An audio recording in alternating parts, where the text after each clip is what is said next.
अस्सलाम वालेकुम बच्चों। आज हम एक्सरसाइज देख लेते हैं। तो हम एक्सरसाइज में हमारे पास फर्स्ट क्वेश्चन है फिल इन द ब्लैंक्स का, जिसमें फर्स्ट स्टेटमेंट है neurotransmitter molecules bind to the receptors on the dash membrane at synapse. Neurotransmitter molecule receptors के साथ बाइंड करते हैं on the post synaptic membrane. ठीक है, पोस्ट साइनेप्टिक मेम्ब्रेन के ऊपर जो रिसेप्टर्स मौजूद होते हैं उसके साथ न्यूरोट्रांसमीटर्स बाइंड करते हैं एट साइनेप्स। सेकेंड स्टेटमेंट है excess of dash hormone is secreted in Addison's disease. Addison's disease में कौन सा हार्मोन ज़्यादा रिलीज़ होता है? तो इसमें आएगा MSH। ठीक है, इसमें आप MSH लिखेंगे। थर्ड क्वेश्चन है operant learning has been demonstrated and studied by Thorndike and BF Skinner.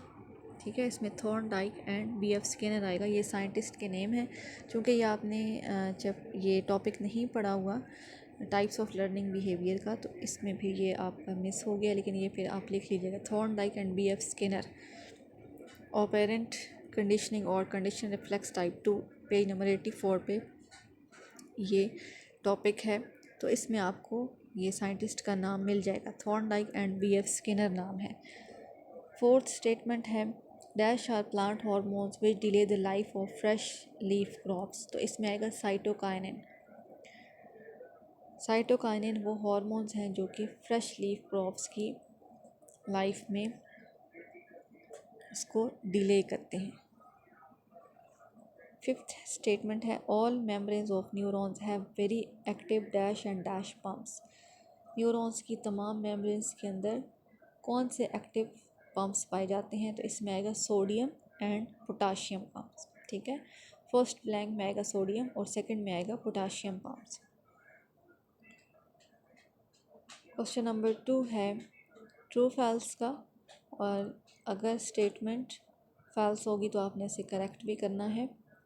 इसमें हमारे पास फर्स्ट स्टेटमेंट है impulses travel much more rapidly along myelinated neurons. Myelinated neurons के अलॉन्ग इम्पल्सेस बहुत तेज़ी से ट्रैवल करती हैं। तो ये स्टेटमेंट करेक्ट है, क्योंकि इसमें इम्पल्सेस जो हैं वो जंप करती हैं from node to node. Second statement है all glial tissue consist of glial cells, के जितने भी ग्लायल टिश्यूज़ हैं वो ग्लायल सेल्स पर मुश्तमिल होते हैं। तो ये करेक्ट है।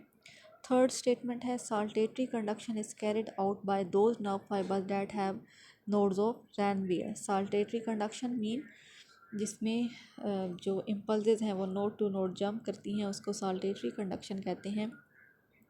ये उन नर्व फाइबर्स में होने वाला प्रोसेस है जिनमें नोड्स ऑफ रैनवियर पाए जाते हैं। तो ये ठीक है स्टेटमेंट।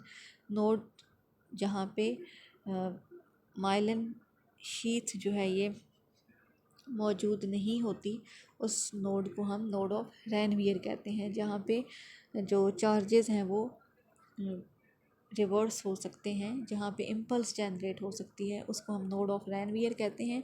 और ये नोड टू नोड जंप करके जो इम्पल्स ट्रांसफ़र होती है उसको हम साल्टेटरी कंडक्शन कहते हैं। तो ये स्टेटमेंट करेक्ट है। फोर्थ स्टेटमेंट है the myelin sheath of neuron is particularly good conductor of electrical impulse. जो न्यूरॉन के अंदर माइलिन शीथ होती है ये इलेक्ट्रिकल इम्पल्सेस के लिए गुड कंडक्टर हैं। तो ये स्टेटमेंट गलत है, ये गुड कंडक्टर नहीं होती, क्योंकि वो लिपिड से बनी होती है और लिपिड चार्जेस के लिए इंसुलेटर का काम करता है। तो ये बैड कंडक्टर है इलेक्ट्रिकल इम्पल्स के लिए। तो गुड को काट दें, इसमें आ जाएगा बैड। फिफ्थ स्टेटमेंट है the resting membrane potential is maintain largely by the sodium pump. तो ये स्टेटमेंट गलत है। Resting membrane potential is maintain largely by the sodium and potassium pump. से सोडियम पंप उसको मेंटेन नहीं कर रहा होता, बल्कि सोडियम पोटाशियम पंप जो है वो मेंटेन करता है। सिक्स्थ स्टेटमेंट है hormones initiate new biochemical reaction in the body. ये स्टेटमेंट गलत है। Hormones do not initiate new biochemical reaction in the body. Hormones body के अंदर न्यू बायोकेमिकल रिएक्शंस को इनिशिएट नहीं करते, बल्कि वो पहले से होने वाले रिएक्शन को या तो एक्सेलरेट कर देते हैं या फिर उसको स्टॉप कर देते हैं। देन हमारे पास MCQs हैं, जिसमें फर्स्ट स्टेटमेंट है the neuron net of hydra lakhs. तो इसमें करेक्ट स्टेटमेंट है direction of impulse flow. Option number D is the correct option. Hydra के अंदर न्यूरॉन नेट जो है ये इम्पल्स फ्लो को डायरेक्ट नहीं करता, इसकी कोई डायरेक्शन नहीं होती। सेकंड स्टेटमेंट है इसमें हमारे पास अ नर्व इज़ अ, तो इसमें आप मेंशन करेंगे nerve is a concentration of dendrites and axons. Option number B is a correct option कि नर्व जो है ये डेंड्राइट्स और एक्सोन्स की कंसंट्रेशन या एग्रीगेशन को कहते हैं। थर्ड स्टेटमेंट है थायराइड ग्लैंड प्रोड्यूस करता है T3 T4 and calcitonin. Option number A is a correct option. Fourth statement है what is the number of cranial and spinal nerves in man. Man के अंदर cranial और spinal nerves का क्या number है? तो 12 पेयर्स जो हैं, ये 12 हैं हमारे पास क्रेनियल नर्व्स और 31 जो हैं ये स्पाइनल नर्व्स हैं। फिफ्थ स्टेटमेंट है the one which is not related to others is. नीचे जो ऑप्शन दिए गए हैं वो है cretinism, myxoedema, exophthalmic goitre, diabetes mellitus. इसमें आपने वो बताना है जो कि एक दूसरे से रिलेटेड नहीं है। तो इसमें डायबिटीज़ मेलिटस जो है ये रिलेटेड नहीं है। क्रिएटिनिज्म, एक्सोफ्थेल्मिक गोइटर एंड मिक्सोइडीमा ये आपस में रिलेटेड हैं। ठीक है, तो डायबिटीज़ मेलिटस जो है ये इंसुलिन की डिस्टर्बेंस की वजह से होने वाली बीमारी है, जबकि बाकी जो हैं ये थायराइड हार्मोन की कमी या ज़्यादती की वजह से होने वाली बीमारियां हैं, तो वो लिंक्ड हैं, जबकि डायबिटीज़ मेलिटस जो है ये लिंक्ड नहीं है। तो ऑप्शन नंबर डी जो है इसमें करेक्ट ऑप्शन होगा। नेक्स्ट हमारे पास है define circadian rhythm. Circadian rhythm को हमने डिफ़ाइन करना है। इस क्वेश्चन का आंसर आपको स्टार्ट में मिलेगा। हमने ये डिस्कस किया था बिल्कुल जब हमने स्टार्ट में पेज का आंसर आपको मिलेगा। Biological clocks and circadian rhythms, इसमें एनिमल्स जो अपनी बिहेवियर एक्टिविटीज़ को रेगुलर इंटरवल्स के बाद रिपीट करते हैं उसको हम बायोरिदम्स या बायोलॉजिकल रिदम्स कहते हैं। और अगर ये एक दिन के बाद रिपीट हों तो उसको हम सर्कैडियन रिदम या डायरनल रिदम कहेंगे। तो इसका मतलब है कि अगर ये 24 आवर्स के बाद लिविंग थिंग्स के अंदर ये बिहेवियर एक्टिविटीज़ रिपीट हों तो वो सर्कैडियन या डायरनल रिदम्स कहलाती हैं। फिर उसके बाद है what is the difference between CNS and PNS, मतलब central nervous system and peripheral nervous system. तो ये एज सच टॉपिक है पेज नंबर 70 पे, पेरिफेरल नर्वस सिस्टम और सेंट्रल नर्वस सिस्टम का, बल्कि ये आपको मिलेगा पेज नंबर 67 पे। आप देख लीजिएगा सेंट्रल नर्वस सिस्टम और पेरिफेरल नर्वस सिस्टम की जो मैंने आपको फ़्लो शीट करवाई थी, आप इसको वहाँ से देख लीजिएगा। ठीक है, उसके बाद थर्ड क्वेश्चन है what are the function of parathyroid gland.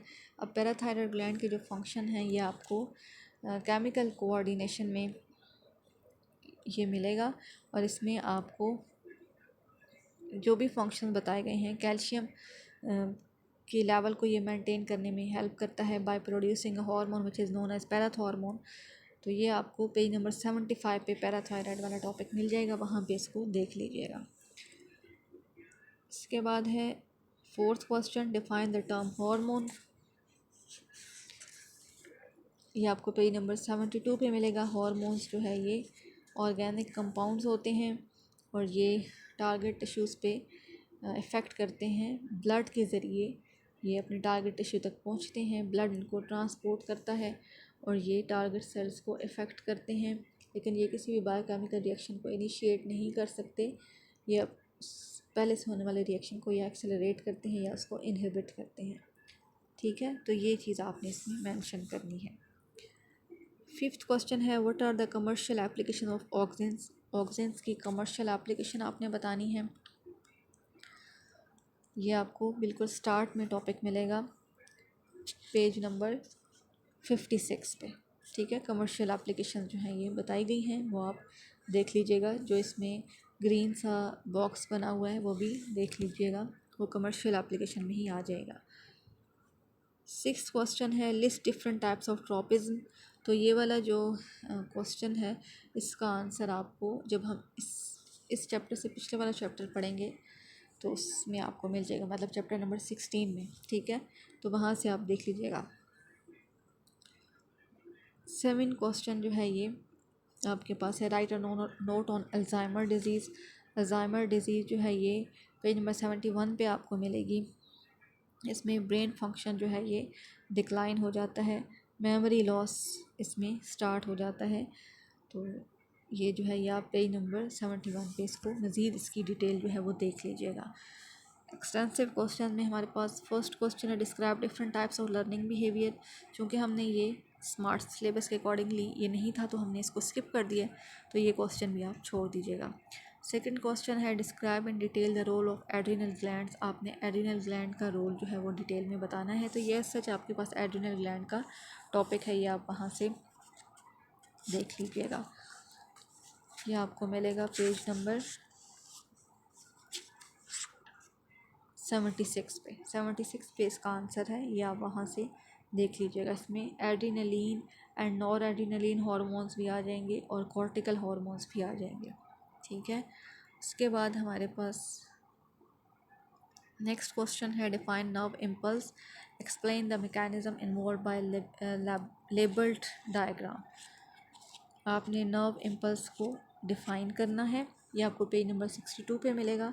इसका आंसर नर्व इम्पल्स की डेफिनेशन आपको मिल जाएगी, बिल्कुल स्टार्ट में ही है। Nerve impulse is a wave of electrochemical changes which travels along the length of the neuron in involving chemical reaction and movement of ions across the cell membrane. तो ये आप डेफिनेशन इसकी मेंशन करेंगे और page number 63 पे है initiation of nerve impulse. इसमें जो फैक्टर्स हैं जो कि नर्व इम्पल्स की इनिशिएशन को कंट्रोल कर रहे हैं वो आपने मेंशन करने होंगे। Sodium and potassium ions movement, charges are reverse, passage of nerve impulse, membrane potential, और ये आपने with the help of diagram जो है ये एक्सप्लेन करना है। इसमें फिगर 17.5 ए और फिगर 17.5 बी ये दोनों आपने ड्रॉ करनी होंगी, जो कि पेज नंबर 64 पे हैं। फोर्थ क्वेश्चन है, how is the nervous system of Planaria better developed than that of Hydra. किस अच्छा, ये क्वेश्चन तो हमने स्मार्ट सिलेबस में नहीं था तो इस वजह से ये हमने टॉपिक स्किप कर दिया था, इस वजह से इस क्वेश्चन को छोड़ दें। फिफ्थ क्वेश्चन है, describe the structure and function of different parts of human brain. इसमें आपने पूरे का पूरा ह्यूमन ब्रेन जो है ये डिस्क्राइब करना होगा। ये आपको इसका आंसर मिलेगा पेज नंबर 68 पे, ठीक है। पूरा ब्रेन का टॉपिक आपने पेज नंबर 69 तक, मतलब स्पाइनल कॉर्ड से ऊपर ऊपर तक आपने इसको एक्सप्लेन करना है। नेक्स्ट क्वेश्चन है, right a note on pituitary gland. इसमें आपने पिट्यूटरी ग्लैंड का पूरा टॉपिक जो है वो मेंशन करना होगा पेज नंबर 73 पे। चाहे वो इसका इंटीरियर लोब है, चाहे इसका मीडियन लोब है, चाहे पोस्टीरियर लोब है, तो ये आपने पूरे का पूरा जो है वो इसमें मेंशन करना है।